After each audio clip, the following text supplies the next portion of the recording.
તો મિત્રો તમે આ રીતે ઘરે જ દવા બનાવી શકો છો. ખાસ કરી અને ચૂસિયા અને જે ઈયળો આવે છે એમાં ખૂબ સારામાં સારું રિઝલ્ટ છે. જે અમે બનાવેલી છે એ તમને લાઈવ દવા બતાવીએ છીએ કે તમે જોઈ શકો છો. તો મિત્રો આની અંદર શું શું સામગ્રી નાખી છે અને કઈ રીતના બનાવવાની અને કેટલો સમય લાગે છે એ માટે ખાસ વિડીયો છે. એટલે આખો વિડીયો જોવો કે જેથી કરી અને તમને તમામ માહિતી છે એ મળી જાય.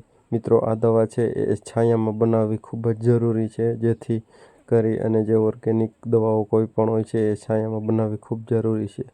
તો મિત્રો આમાં કેટલી સામગ્રી કેટલા પ્રમાણમાં નાખી છે એ વિડીયોની અંદર આગળ બતાવું છું. એટલે આખો વિડીયો જોવો કે જેથી કરી અને તમને તમામ માહિતી મળી જાય અને તમારે જે ચૂસિયા જીવાત છે એમાં નિયંત્રણ મળે. નમસ્કાર મિત્રો, એકે આહિર ઓર્ગેનિક ફાર્મિંગ યુટ્યુબ ચેનલની અંદર તમારું હાર્દિક સ્વાગત છે. તો મિત્રો આજે આપણે ખાસ કરીને જે વાત કરવી છે કે જે અત્યારે ઉનાળુ પાકની અંદર વાવેતર થયા છે, તલ, મગ, અડદ અને ચોળી, અને એની સાથે જે શાકભાજીઓના પણ વાવેતર થયા છે, જેની અંદર મરચી, ટમેટી, રીંગણી અને અન્ય જે ફૂલકોબી, દળાકોબી, તો આવા તમામ શાકભાજીઓના જે વાવેતર થયા છે એની અંદર ખાસ કરી અને ઘણા બધા ખેડૂત મિત્રોનો પ્રશ્ન હતો કે ઉનાળાની અંદર જે આપણે ચૂસિયા આવે છે અને એની સાથે જે નાની નાની ઈયળો આવે છે, તલની અંદર પણ જે ઈયળો આવે છે, એના માટે ખાસ કરી અને આપણે કેમિકલની અંદર તો ઘણા બધા ઓપ્શન છે, પણ એની સાથે ઓર્ગેનિક ખેતી કરતા ખેડૂતો મિત્રો છે એમાં ઓપ્શનો ઓછા છે. તો એના માટે ખાસ કરીને આપણે વિડીયો લઈને આવી ગયા છે કે જેથી કરી અને ખેડૂતને ઓછા ખર્ચની અંદર સારામાં સારું રિઝલ્ટ મળે. ચૂસિયાની અંદર છે એ સારામાં સારું રિઝલ્ટ મળે, ઈયળોની અંદર પણ સારામાં સારું રિઝલ્ટ મળે. તો મિત્રો આ જે દવા છે એ એમ કહીએ તો સાવ મફતમાં ₹1 ખર્ચ કર્યા વગર ખાલી માત્ર તમારે છે એ ગાયની જે જરૂર છે. જો ગાય તમારા ઘરે હશે તો તમે આરામથી આ દવા બનાવી શકશો. એની અંદર શું શું સામગ્રી જોઈએ છે, ક્યારે ઉપયોગ કરવાનો, કયા સમયે ઉપયોગ કરવાનો અને કઈ કઈ વસ્તુઓની જરૂર પડે છે એ માટે વિડીયો છે મિત્રો. એટલે વિડીયો આખો જોજો કે જેથી કરીને તમને તમામ માહિતી છે એ મળી જાય. મિત્રો ખાસ કરીને આ આપણા અનુભવ છે, આપણે જ્યાં ખુદે દવા બનાવી છે અને રિઝલ્ટ મળ્યા છે એ માહિતીનો આપણે વિડીયો બનાવીએ છીએ. કોઈ આપણે ડાયરેક્ટ વિડીયો બનાવીએ અને ડાયરેક્ટ ખેડૂતને ખોટા માર્ગે દોરવું અને રિઝલ્ટ ના આવે એ માટે આપણે વિડીયો પણ નથી બનાવતા. જે આપણે રિઝલ્ટો લઈએ છીએ, અનુભવ કરીએ છીએ, એ માહિતીમાં સક્સેસ જાય છે પછી જ આપણે વિડીયો બનાવીએ છીએ. એટલે ફરી કહું છું મિત્રો, વિડીયો આખો જોજો કે જેથી કરીને તમને સારામાં સારી માહિતી છે એ મળી જાય. તો મિત્રો હવે જો સૌથી પહેલા વાત કરીએ તો નિમાસ્ત્ર છે એ એક ખૂબ જ ઉપયોગી દવા છે. એ જે ઓર્ગેનિકની અંદર ઘણા બધા ખેડૂત મિત્રો ઉપયોગ પણ કરે છે. હવે નિમાસ્ત્રની અંદર ચૂસિયા જીવાત અને ખાસ કરી અને જે નાની ઈયળો આવે છે, મોટી ઈયળો આવે છે, એમાં ખૂબ સારામાં સારું રિઝલ્ટ છે. હવે મિત્રો આ કઈ રીતના બનાવવાનું, તો નિમાસ્ત્રમાં બનાવવા માટે કઈ કઈ વસ્તુઓની જરૂર પડે છે. તો સૌથી પહેલા તમારે એક ડ્રમ લેવાનું છે. ડ્રમની અંદર તમારે 200 લીટરનું જે પાણી હોય એમાં 170 થી 180 લીટર પાણી નાખવાનું છે.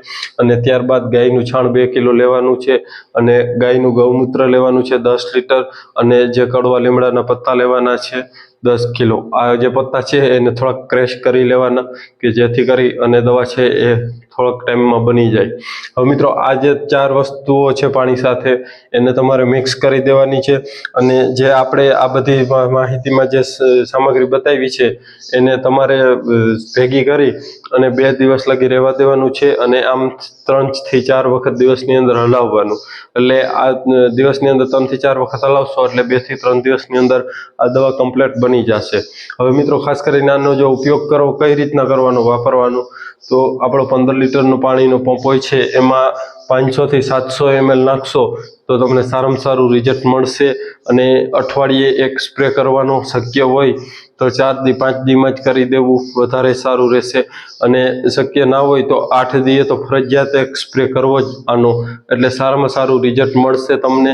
જે કેમિકલવાળી દવાઓ છે એ નથી આપી શકતી, ત્યાં આનું જોરદાર સારામાં સારું રિઝલ્ટ છે.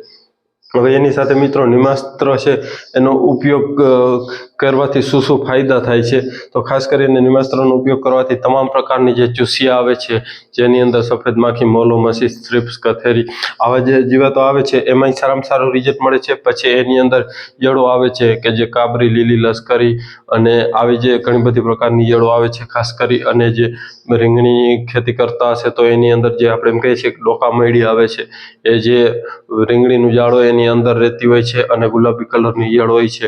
આમાં ખૂબ સારામાં સારું રિઝલ્ટ આવે છે એનું પણ. એટલે મિત્રો આ રીતના આના ફાયદા થાય છે. આમાં માત્ર 1 રૂપિયાનો ખર્ચ નથી. જો તમારી પાસે ગાય હશે તો તમે ગાયનું ગૌમૂત્ર, છાણ અને લીમડા તો ગમે ત્યાં જળી જાય છે, પાણી પણ છે. એટલે આ માત્ર એમ કહે તો 1 રૂપિયાના ખર્ચ કર્યા વગર ઓર્ગેનિક દવા છે ઘરે જ બનાવવાની અને સાવ મફતના જ ભાવમાં કહેવાય. અને જે કેમિકલવાળી દવાઓ આવે છે એ 3500 રૂપિયાથી પંપ ચાલુ થાય છે, 150 રૂપિયા સુધીના શાકભાજીઓની અંદર પંપ છાંટે છે. એટલે મિત્રો આવી જે દવાઓ છે આપણે ઘરે જ બનાવી શકીએ એવીનો ઉપયોગ વધારે કરવો જોઈએ. જે આપણી જમીનને અને આપણે હાનિકારક થાય છે એ દવાનો ઉપયોગ ઓછો કરવો જોઈએ. મિત્રો ખાસ એના માટેનો જ વિડીયો હતો. આ વિડીયો ગમ્યો હોય તો વિડીયોને લાઇક કરજો, ચેનલમાં ન હો તો ચેનલ સબસ્ક્રાઈબ કરજો. અને ખાસ કરીને તમારો કોઈ પણ અન્ય પ્રશ્ન હોય તો આપણું વોટ્સએપની અંદર એક ગ્રુપ છે, વધારે માહિતી જોતી હોય તો તમે ગ્રુપમાં જોડાઈ જાઓ. ગ્રુપ છે વિડીયોના ડિસ્ક્રિપ્શનમાં, ત્યાંથી તમે ગ્રુપમાં જોડાઈ જાઓ. વધારે માહિતી જોતી હોય તો તમને ત્યાંથી મળી જશે. મિત્રો એના માટેનો જ વિડીયો હતો. ફરી કહું છું કે આ વિડીયો ગમ્યો હોય તો વિડીયોને લાઇક કરજો, ચેનલમાં ન હો તો ચેનલ સબસ્ક્રાઈબ કરજો. ધન્યવાદ. જય ગૌ માતા.